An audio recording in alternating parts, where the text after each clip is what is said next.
we will now talk about the 3 stages of labor. I got that. The first stage is when the woman is having contraction.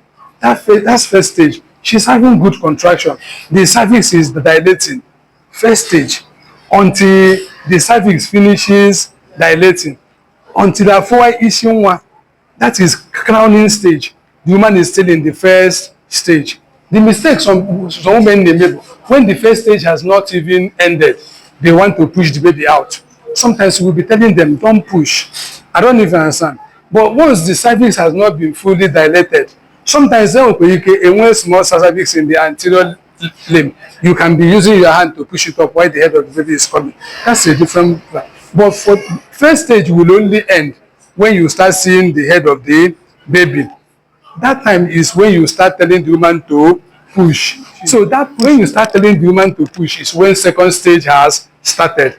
First stage is from that time on with strong contraction. She's having good contraction until the cervix is fully dilated. That time if you open her vulva, you can actually see the head of the baby. That is called crowning. At that stage of crowning, that is when you will now tell the woman to push.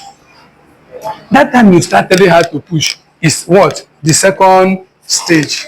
Then the delivery of the baby is actually the second stage. The third stage is to deliver the placenta. Those are the 3 stages. There are things you do in each of those stages. There are precautions you take in each of those stages.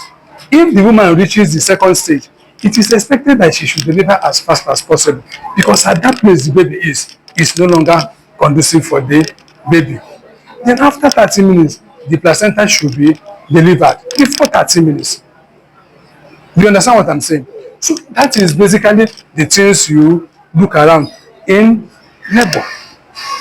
But sometimes some women will want to end the second stage when the first stage has not ended. And that is one of the things that usually give us tear in the cervix. That is one of the things that can give episiotomy or laceration.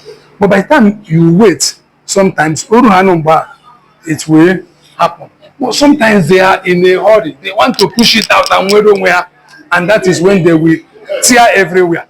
And they will, until then what happened now?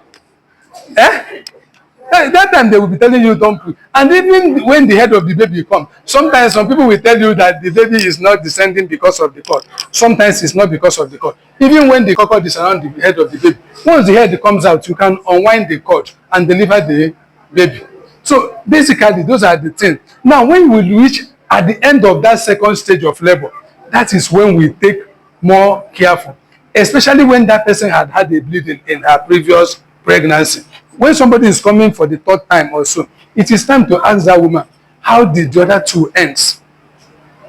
But when she tells that she had bleeding in the other 2 pregnancies, you should anticipate and prepare for bleeding in this one. I don't even understand. So once the second stage ends, try to give oxytocin, look around if there is laceration. Don't wait for bleeding. Start preventing the bleeding before the bleeding starts. And when you do that, everybody will have a good news.